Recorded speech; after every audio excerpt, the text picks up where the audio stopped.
c'est Viridiana. Je suis ravie de vous retrouver aujourd'hui et la semaine prochaine d'ailleurs pour une petite série de tutos faciles mais nécessaires à connaître. Je suis ravie donc de vous retrouver, je suis Viridiana, alias Viri Your Grade of Life sur Instagram. J'ai un site internet vogle.fr et je suis coach couture pour Urban Fairy. Vous trouverez dans la description en dessous des liens affiliés pour les formations Urban Fairy. Et en tapant le code Viridiana 20, vous avez 20% de remise. Avant toute chose, bien sûr, j'embrasse ma grand-mère. Bisous mamé.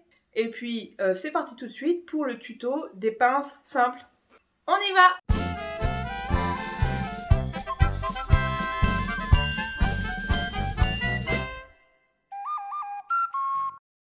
Voilà ce que j'appelle une pince simple. Ici, nous avons un devant de chemise, c'est la chemise Anna d'Urban Fairy. Vous aurez aussi le lien pour cette chemise dans la description.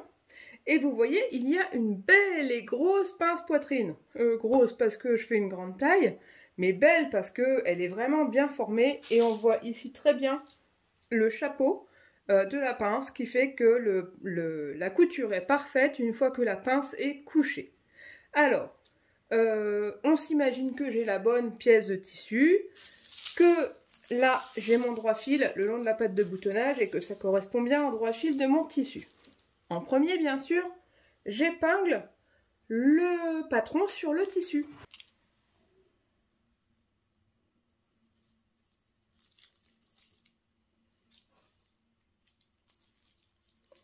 Alors, petite astuce pour l'épinglage. Personnellement, j'épingle toujours parallèlement à ce que je vais couper, pour plusieurs raisons. Déjà, la pointe de l'épingle ne dépasse pas sur le tissu là où je veux couper. Et la deuxième raison, c'est qu'ainsi, c'est bien maintenu à deux endroits proches du bord pour pas que le tissu ne bouge. Voilà, si j'épinglais dans l'autre sens, je vous fais voir. Vous voyez d'ici? Oui, à peu près. Si j'épingle là, je ne vais avoir qu'un seul point d'épingle proche de ce que je vais couper. Au final, ça risque plus de bouger que si j'épingle dans l'autre sens, c'est-à-dire parallèlement à ce que je vais couper. Voilà. Voilà, j'ai tout épinglé, maintenant je vais couper mon tissu et ensuite je reporterai tout ce qu'il est nécessaire de reporter.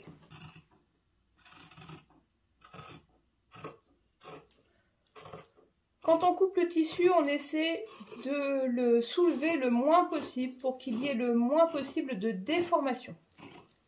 Ainsi, notre pièce de tissu sera vraiment similaire à notre pièce de patron.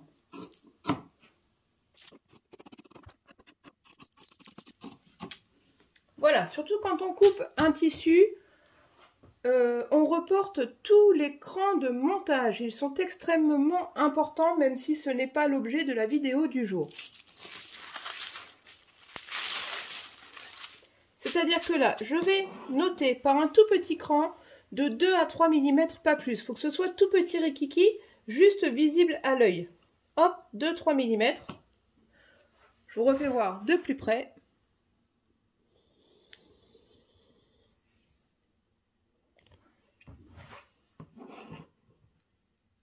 « 2-3 mm. Hop. Et pareil pour mon cran de montage de la manche, c'est nécessaire de le reporter. Pas pour notre tuto d'aujourd'hui, vous êtes d'accord, mais il faut toujours reporter ces crans de montage. Bon, ceci étant fait, ici, j'ai reporté les deux départs de la pince sur le côté de mon patron, mais je n'ai pas reporté la pointe. Voici ma technique. Je prends une épingle à toute petite tête, hop. Et avec cette épingle à toute petite tête, enfin c'est juste une épingle classique, je viens la planter pile poil à l'extrémité de ma pince. Voilà. Je l'ai plantée, elle est au bon endroit. Maintenant, je peux désépingler le côté de ma chemise ou de mon tissu dans tous les cas. Et je vais enlever délicatement le papier, la feuille de soie, ça marche aussi avec de la bâche à peinture, hein, c'est exactement la même chose. Et hop, je fais sortir la tête de mon épingle du patron. Mais elle est toujours ici. Est-ce que vous la voyez bien? Maxime, un petit zoom s'il te plaît. L'épingle est toujours là. Maintenant, je vais tracer mes pinces. Pour ça, je prends un stylo friction ou une craie.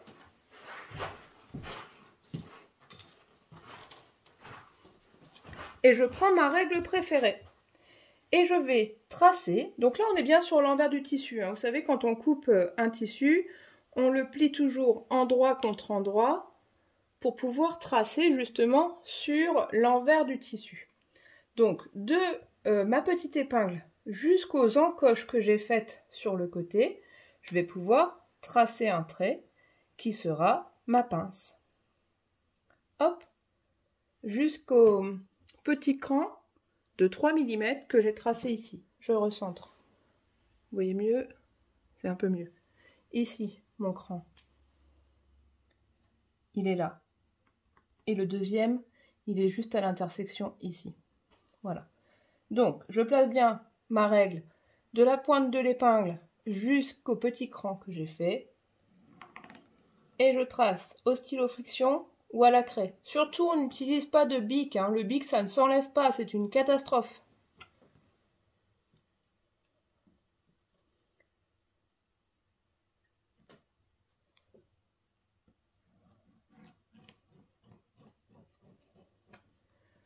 Voilà, ma pince est tracée d'un côté.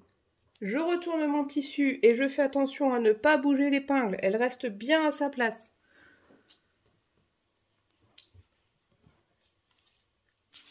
Hop. J'ai bien mon épingle ici. Est-ce que vous la voyez? Maxime, petit zoom.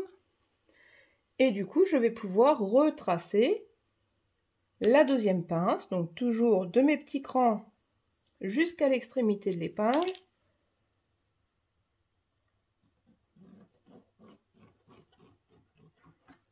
Voilà, et ici, elle est là.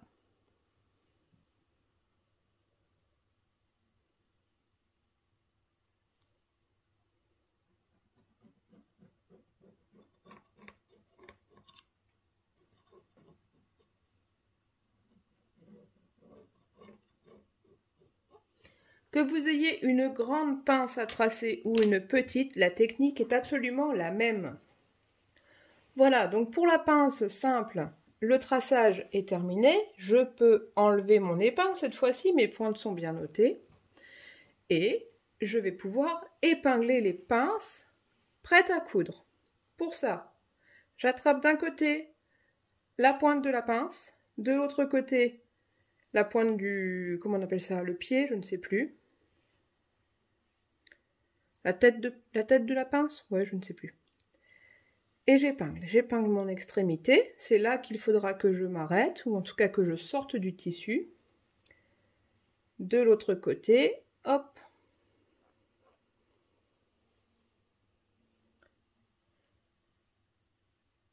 Je prends une épingle, je viens assez près du bord, je plante dans le trait que j'ai tracé, et il faut que de l'autre côté, je ressorte dans le trait.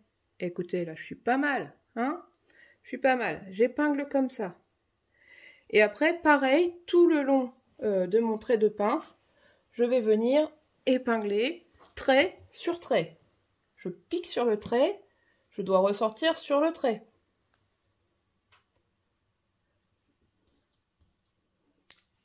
Je pique sur le trait, je ressors sur le trait. Alors là, je suis légèrement en dessous, je vais donc décaler mon épaisseur du dessous d'1 millimètre, voilà.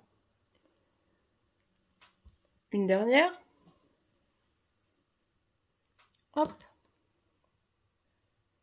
Pareil, je suis un petit peu en dessous. Ok.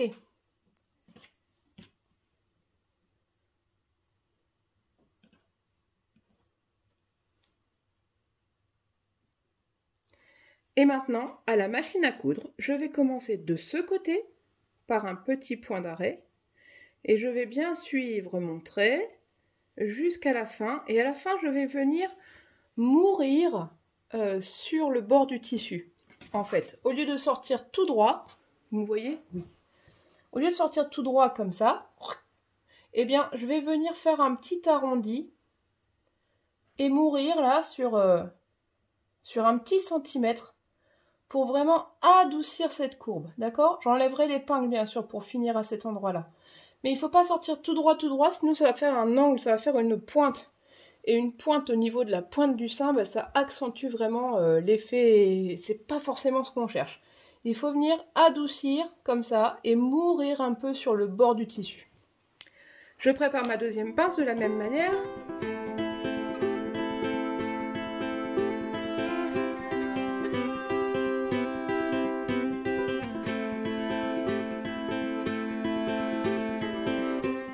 Voilà le résultat d'un côté et de l'autre.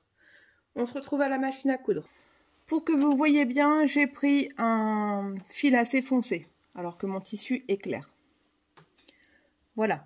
Je me place avec un point droit de 2,5 mm ou 2 mm si vous préférez. Et je viens me placer un bon centimètre en avant du bord du tissu pour pouvoir faire une marche arrière et ravancer après.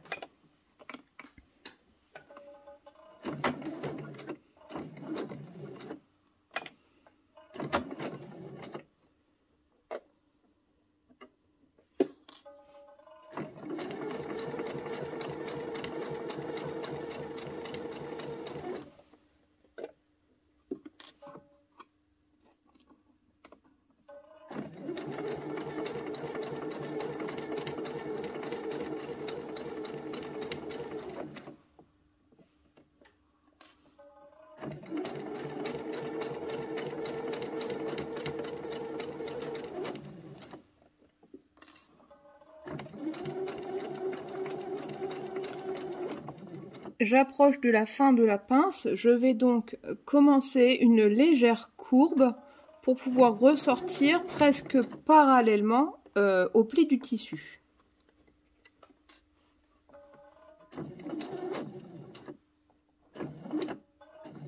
Voilà, là je suis au trait où je devais en principe sortir du tissu et je vais prolonger d'un ou deux points tout doucement pour que ça vienne mourir sur l'arête du tissu. Je laisse un petit peu de marge, on fera un petit nœud après. Je vous fais voir le résultat. Oui, vous voyez très bien. J'ai bien suivi ma ligne tracée tout à l'heure. Et ici, à la fin, je suis venue légèrement en arc de cercle pour épouser la forme à la fin. Et c'est comme ça qu'on aura un très joli résultat une fois qu'on aura ouvert la pince. Je vais vous faire voir ça tout de suite au fer à repasser. Je vous refais voir ici donc ce que donnent mes pinces. Sur l'endroit, voici ma pince. J'ai une toute petite légère vague ici qu'on retrouve de l'autre côté. Très franchement, je ne pense pas que ça nous embête une fois repassé. Et de l'autre côté, pareil, j'ai cousu ici parfaitement sur la ligne. Et de l'autre côté, on voit que j'ai un tout petit peu décalé, mais il y a 1 mm. Donc je pense pas que ce soit extrêmement gênant, l'idéal étant bien sûr de ne pas avoir décalé. Donc je me mets sur l'envers et je viens repasser ma pince. Les pinces poitrine sont toujours couchées vers le bas, vers la taille. Allez, je couche.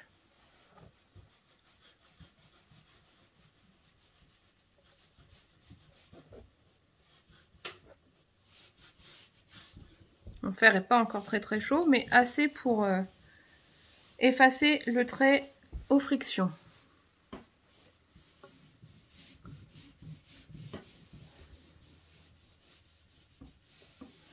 Voilà.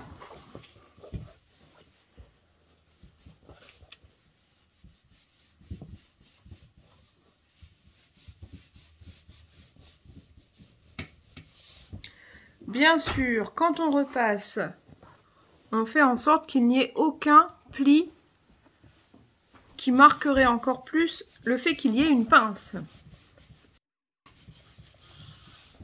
Voilà. Pareil de l'autre côté. Ok.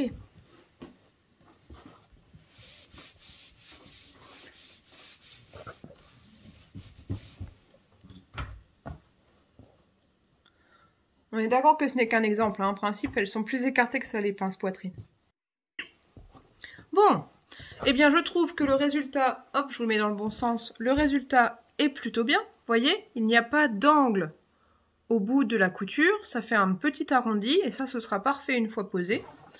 Et ici, les têtes de pince sont bien dans le prolongement de la couture côté. Il nous reste à terminer ça. Alors, je vous avoue que souvent, moi, j'ai la flemme, je le laisse comme ça. Mais c'est pas la solution idéale. Dans l'idéal, on va faire un petit nœud au bout de pince en prenant les deux fils. Hop, hop, hop. Voilà. Je fais un double nœud assez serré, mais sans tirer les fils, puisqu'ils sont parfaitement tendus actuellement. Voilà, juste pour les arrêter, pour les stopper. Et ensuite, on va les cacher dans la pince.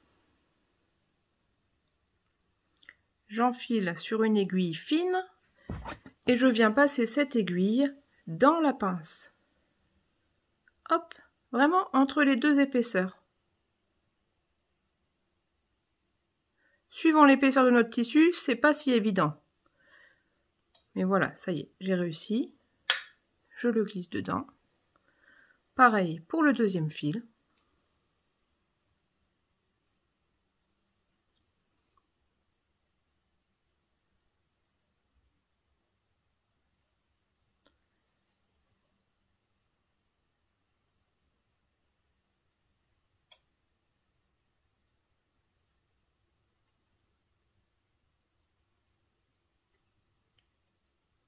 Et là, on peut couper à ras. C'est parfaitement fini. Voilà la pince. À vous de jouer maintenant. Si vous avez aimé cette vidéo, n'hésitez pas à mettre un petit pouce. Abonnez-vous et si vous cliquez sur la cloche, vous aurez toutes les notifications des prochaines vidéos. À commencer par le tuto de la pince double, c'est-à-dire avec un chapeau en haut et un chapeau en bas. À la semaine prochaine!